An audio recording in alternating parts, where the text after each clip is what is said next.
হুসাইন রাদিয়াল্লাহু তাআলা ওই কারবালার প্রান্তরে যুবক পানি পানি করিয়া চিৎকার, পানি তালাশ করিয়া পায় না। সাহাবায়ে কারাম পানি তালাশ করতে করতে একে একে অনেকেই বিদায় হয়ে চলে গেছে। এই ঘটনা কেন্দ্র করিয়া অনেকে মনে করেন এই দিনে বুঝি পানি পান করানো, শরবত পান করানো এটা বড় বরকত। না না, শরবত আজকে পান করালেও যেই সওয়াব, আশুরার 10 তারিখে, মুহররমের 10 তারিখে সেই পান করানো একই সওয়াব। অতিরিক্ত কোনো সওয়াব নাই। বরং যদি তুমি আশুরার দিন বরকত মনে করিয়া মানুষকে পানি পান করাও, মানুষকে শরবত পান করাও, এটা আল্লাহ তাআলার নাফরমানি, আমার নবীর নিষেধ। কোনদিনই আচরণ করা যাবে না রে যুবক। শুধু তাই নয় রে বাবা, মুহররমের 1 তারিখ আসার পরে দেখা যায় কিছু মানুষ 10 তারিখ পর্যন্ত খালি পায়ে হাঁটতে থাকে, মনে করে এটাই নাকি বরকত। ও আল্লাহর বান্দাদের দল, আর কিছু যুবকেরা ব্যাগের মধ্যে খিচুড়ি রান্না করতে থাকে, আর আশুরার দিন মানুষকে খিচুড়ি বিতরণ করে, খাবার বিতরণ করে। এটা কোনদিন মুসলমানের আদর্শ হতে পারে না, মুসলমানের কাজ হতে পারে না। মা আতাকুমুর রাসূলু ফাখুযুহু ওয়া মা নাহাকুম আনহু ফান্তাহু।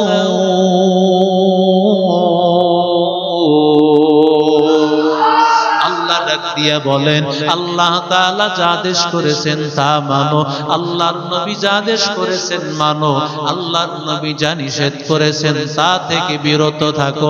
ফাত্তাকুল্লাহ, আল্লাহ তাআলা বলেন এ ব্যাপারে আল্লাহকে ভয় করো। আল্লাহকে ভয় করে রে যুবক, সব কাজে আল্লাহকে ভয় করা লাগবে। সব কিছু মানার ক্ষেত্রে আমার আল্লাহর ভয় যখন বান্দার দিলে ঢুকে যাবে রে গোলাম, ওই বান্দার দ্বারা কখনো গুনার কাজ সম্ভব হবে না। রাহমাতুল লিল আলামিন বলেন, সিয়াম ইয়াউমি আশুরা ইন্নী আহতাসিবু আলাল্লাহ আইয়ুকাফিরা সানাতা আল্লাতী ক্বাবলা। পয়গম্বর বলেন, আশুরার দিন মুহররমের 10 তারিখের রোজা যেই বান্দা রাখতে পারবে, আগের বছরের 1 বছরের গুনাহ আল্লাহ মাফ করে দিবে। দুর্বল সনদ সহকারে একটা হাদিস বর্ণিত, ফাজাইলের ক্ষেত্রে দুর্বল সনদের হাদিসও গ্রহণযোগ্য। মুহররমের 10 তারিখে ঘরের মধ্যে উন্নত খাবার, ভালো খাবারের আয়োজন যদি বান্দা করো, পয়গম্বর বলেন সারা বছর ভালো খাবারের ব্যবস্থা করবে। দুর্বল হলেও এই হাদিসের উপর আমল করা যাবে, কিন্তু বান্দা সারা দিন খাইয়া না খায়া, কথা কয় না, না খায়া রোজা আছে না, কথা বলে না কেন? রোজা রাখতে হবে রে গোলাম যুবক। মুহররমের 10 তারিখের রোজা, আগের দিনের একটা রোজা অথবা পরের দিনের একটা রোজা, 2টা রোজা রাখতে হবে গোলাম। আর এই দিনের মধ্যে কোনো কুসংস্কার কাজ করা যাবে না, কোন রকমের মাতম করা যাবে না, কোন ধরনের তাজিয়া মিছিলে যাওয়া যাবে না। ঢাকা শহরের, নারায়ণগঞ্জ শহরে দেখা যায় সারাদিন এমন ভাবে মনে হয় যেন তারা হিন্দুরা প্রতিমা বিসর্জন দিবে, মুসলমানদের শিয়াদের আদর্শের লোকেরা এরাও যেন মনে হয় যেন হিন্দুদের সাথে কোনো তফাৎ না। ঠিক কি না জোরে বলেন? হিন্দুদের সাথে কোনো তফাৎ নাই। ও যুবক, এই জন্য আল্লাহর কাছে ওয়াদা কর, মুহররমের 10 তারিখের এই রোজা ছাড়বো না, মুহররমের মধ্যে কোনো কুসংস্কার আমল করব না। আল্লাহ তাআলা যেন মুহররম মাসটাকে আল্লাহ আমাদেরকে দামি বানানোর তৌফিক দেন। আমল করিয়া যেন মুহররমের 10 তারিখের আমল করে, মুহররম মাসের আমল করে আল্লাহ তাআলা নেককার বান্দা হওয়ার তৌফিক দান করে। সব কারিগর ব্যবসা এমন আল্লাহ অসুস্থতা দিবেন, প্রতিদিন 2 লক্ষ টাকা লাগবে। আমার এক পরিচিত লোক, প্রতিদিন 2 লক্ষ টাকা খরচ হয়। রাজার ভান্ড ফুরাতে কয়দিন লাগবে বলে? কি কথা ঠিক না বেঠি? এমন এক রোগ দিবে, সব শেষ হয়ে যাবে। ইহুদিদের বিরোধিতা আল্লাহর নবী বললেন রোজার মধ্যেও করতে হবে। তাহলে ইহুদিদের বিরোধিতা, খ্রিস্টানদের বিরোধিতা সমস্ত কাজে আরো আগেই করতে হবে, ঠিক কিনা? মান তাশাব্বাহা বিকওমিন ফাহুয়া মিনহুম। পয়গম্বর বলেন, যে যার সাদৃশ্য অবলম্বন করবে তার সাথেই হাসর হয়ে যাবে। যদি তোমার ইহুদিদের সাথে সাদৃশ্য হয়, খ্রিস্টানদের সাথে সাদৃশ্য হয়, ভালো করে শুনো, ইহুদিদের সাথেই তোমার জাহান্নাম হয়ে যাবে, ঠিক কি না? জোরে বলে। খ্রিস্টানদের সাথেই তোমার জাহান্নাম। এরে নবীর আশিক উম্মতের দল, অনেকে মনে করে মুহররম মাসে বিবাহ শাদী করা যায় না, আছে না নাই? কত মানুষ যেই মাসটা আসার আগে আগে ফোন দিয়া জিজ্ঞাসা করে, হুজুর মুহররম মাসে বিবাহ শাদী করা যাবে কিনা? মুহররম মাসে বিবাহ শাদী কেন করা যাবে না? কারণ মুহররম মাস তো কার মাস? জোরে বলেন, আরো জোরে বলেন। যেটা আল্লাহর মাস, ওই মাসের সম্মান কি দামি না কম দামি? এত দামি মাস, এরপরও বান্দার মনে কেন সন্দেহ? একটা কারণ, মানুষ মনে করে এই মাসে কারবালার প্রান্তরে হযরত হুসাইন শহীদ হয়ে গেছে, কারবালার প্রান্তরের ঘটনা ঘটেছে, এই জন্য বুঝি এই মাসে বিবাহ শাদী করা অন্যায় হবে। কথা কন না গান? আশুরার ইতিহাস কবে আর কারবালার ইতিহাস কবে? আশুরা হলো পৃথিবীর ইতিহাসের সূচনা লগ্ন থেকে কারবালার প্রান্তর, রহমাতুল লিল আলামিনের ইন্তেকালের কত বছর পর। ওরে আল্লাহর গোলাম, আল্লাহ তাআলার কাছে আশুরার দিন এত দাম, এত দাম, এত দাম। এই মাসে এই দিনে যেই ঘটনা ঘটবে সেটাই আল্লাহ দামি বানায় দিবেন। ওরে আল্লাহর বান্দা, কারবালার কারণে আশুরার দাম বেড়ে যায় নাই, বরং কারবালার ঘটনা আশুরার দিন হওয়ার কারণে কারবালার দাম বেড়ে গেছে। কথা বলেন ঠিক কিনা? সুতরাং মুহররম মাসে বিবাহ শাদী করা শুধু জায়েজ না, হালাল না, বরং বড় বরকতের বিষয়।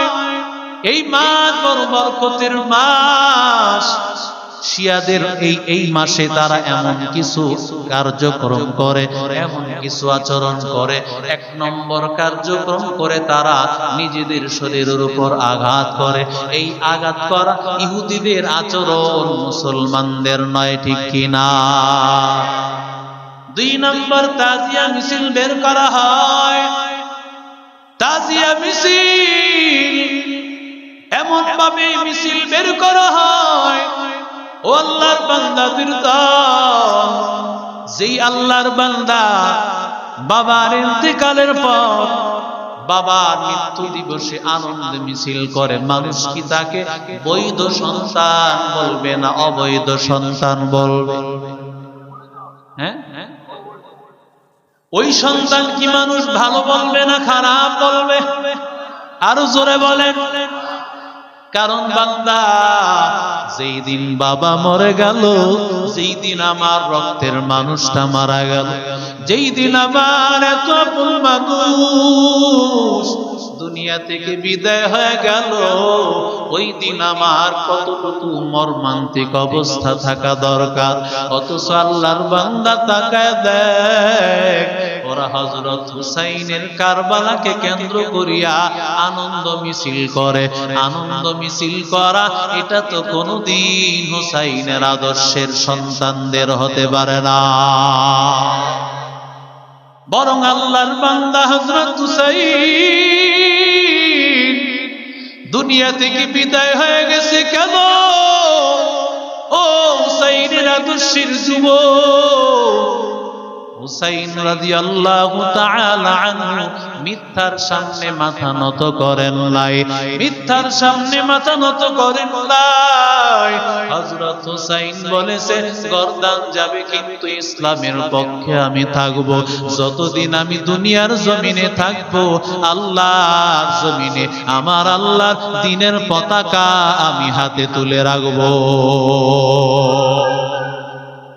এটাই তো মুসলমানের আদর্শ। মুসলমান নিজের জীবন যাবে কিন্তু তারা দিনকে দিবে না। কেন তাজিয়া মিছিল বের করতে হয়? জায়গায় জায়গায় হযরত হুসাইনের কারবালার ইতিহাসকে সামনে টেনে আনো। হযরত হুসাইন কেমন মানুষ ছিলেন, কেমন আল্লাহওয়ালা ছিলেন। হযরত হুসাইন এমন আল্লাহওয়ালা যেই হুসাইন জিন্দেগিতে কোনোদিন তাহাজ্জুদের নামাজ কাজা হয় না। এত নবীর দামি সাহাবী হযরত হুসাইন, ও আল্লাহর বান্দাদের দল, ওই হুসাইনকে কেন্দ্র করিয়া ও বান্দা তুমি রাস্তাঘাটে বের হয়ে যাও আর তুমি তোমার শরীরের মধ্যে আঘাত করো। পয়গম্বর বলেন লাইসা মিন্না মান লাতামাল হুদুদ, যেই বান্দা তার চেহারার মধ্যে আঘাত করে আমার নবী বলেন সে আমার উম্মত না। আমি নবীর উম্মত বলে আমি তাকে স্বীকার করব না, সে আমার কোনদিন উম্মত হতে পারে না। ওয়াশাক্কাল জুয়ুব, পয়গম্বর বলেন জামাটা ছিঁড়ে ফেলে, জামা ছিঁড়িয়া হায় হতাশ করতে থাকে রে ভাই। ওরে নবীর আশিক উম্মতের দল, শুধু তাই নয় রে যুবক, ওয়াদআ বিদাওয়াতিন জাহিলিয়া, আর বিভিন্ন ধরনের হায় হতাশ করতে থাকে, মাতম করতে থাকে। অনেক গ্রাম দেশের মধ্যে দেখা যায় যখন বাবা ইন্তেকাল করেছে বোন কান্না করতেছে, ভাইটা আসার পরে রে ভাই এত পরে আফসোস, বাবারে হারায় পেয়েছি রে ভাই।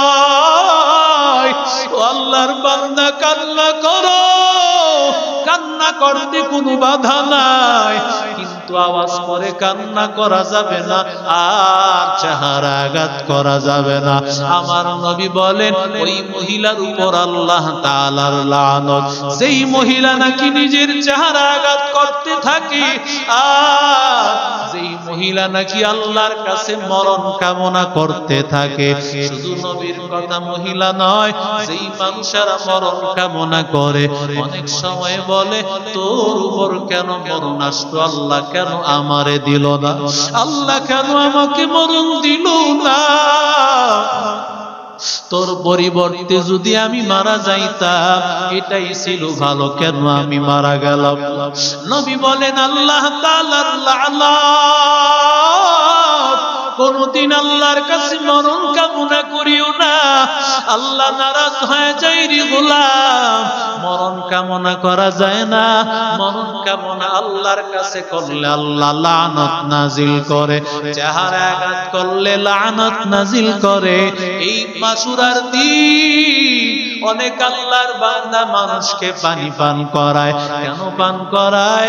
হযরত হুসাইন রাদিয়াল্লাহু তাআলা ওই কারবালার প্রান্তরে যুবক পানি পানি করিয়া চিৎকার, পানি তালাশ করিয়া পায় না।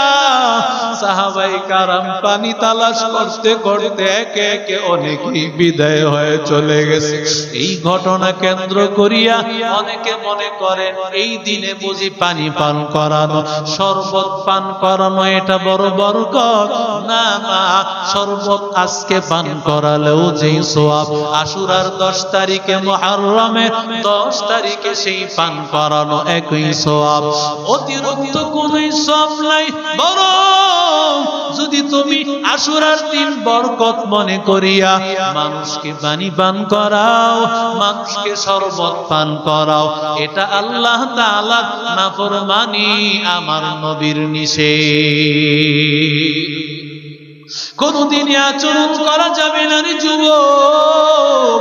শুধু তাই নয় রে বাবা, মুহররমের 1 তারিখ আসার পরে দেখা যায় কিছু মানুষ 10 তারিখ পর্যন্ত খালি পায়ে হাঁটতে থাকে, মনে করে এটাই নাকি বরকত। ও আল্লাহর বান্দাদের দল, আর কিছু যুবকেরা ব্যাগের মধ্যে খিচুড়ি রান্না করতে থাকে, আর আশুরার দিন মানুষকে খিচুড়ি বিতরণ করে, খাবার বিতরণ করে। এটা কোনদিন মুসলমানের আদর্শ হতে পারে না, মুসলমানের কাজ হতে পারে না। মা আতাকুমুর রাসূলু ফাখুযুহু ওয়া মা নাহাকুম আনহু ফান্তাহু।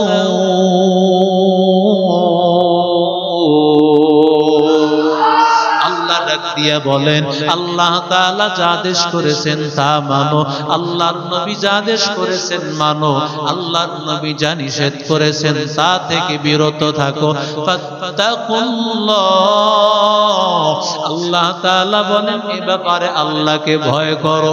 আল্লাহকে ভয় করে রে যুবক, সব কাজে আল্লাহকে ভয় করা লাগবে। সব কিছু মানার ক্ষেত্রে আমার আল্লাহর ভয় যখন বান্দার দিলে ঢুকে যাবে রে গোলাম, ওই বান্দার দ্বারা কখনো গুনার কাজ সম্ভব হবে না। রাহমাতুল লিল আলামিন বলেন, সিয়াম ইয়াউমি আশুরা ইন্নী আহতাসিবু আলাল্লাহ আইয়ুকাফিরা সানাতা আল্লাতী ক্বাবলা। পয়গম্বর বলেন, আশুরার দিন মুহররমের 10 তারিখের রোজা যেই বান্দা রাখতে পারবে, আগের বছরের 1 বছরের গুনাহ আল্লাহ মাফ করে দিবে। দুর্বল সনদ সহকারে একটা হাদিস বর্ণিত, ফাজাইলের ক্ষেত্রে দুর্বল সনদের হাদিসও গ্রহণযোগ্য। মুহররমের 10 তারিখে ঘরের মধ্যে উন্নত খাবার, ভালো খাবারের আয়োজন যদি বান্দা করো, পয়গম্বর বলেন সারা বছর ভালো খাবারের ব্যবস্থা করবে। দুর্বল হলেও এই হাদিসের উপর আমল করা যাবে, কিন্তু বান্দা সারা দিন খাইয়া না খায়া, কথা কয় না, না খায়া রোজা আছে না, কথা বলে না কেন? রোজা রাখতে হবে রে গোলাম যুবক। মুহররমের 10 তারিখের রোজা, আগের দিনের একটা রোজা অথবা পরের দিনের একটা রোজা, 2টা রোজা রাখতে হবে গোলাম। আর এই দিনের মধ্যে কোনো কুসংস্কার কাজ করা যাবে না, কোন রকমের মাতম করা যাবে না, কোন ধরনের তাজিয়া মিছিলে যাওয়া যাবে না। ঢাকা শহরের নারায়ণগঞ্জ শহরে দেখা যায় সারাদিন এমন ভাবে মনে হয় যেন তারা হিন্দুরা প্রতিমা বিসর্জন দিবে, মুসলমানদের শিয়াদের আদর্শের লোকেরা এরাও যেন মনে হয় যেন হিন্দুদের সাথে কোনো তফাৎ না। ঠিক কি না জোরে বলেন? হিন্দুদের সাথে কোনো তফাৎ নাই। ও যুবক, এই জন্য আল্লাহর কাছে ওয়াদা কর, মুহররমের 10 তারিখের এই রোজা ছাড়বো না, মুহররমের মধ্যে কোনো কুসংস্কার আমল করব না। আল্লাহ তাআলা যেন মুহররম মাসটাকে আল্লাহ আমাদেরকে দামি বানানোর তৌফিক দেন, আমল করিয়া যেন মুহররমের 10 তারিখের আমল করে, মুহররম মাসের আমল করে আল্লাহ তাআলা নেককার বান্দা হওয়ার তৌফিক দান করে। যারা সুন্নাত পড়ি নেই, ক্বাবলাল জুমা 4 রাকাত সুন্নাত আদায়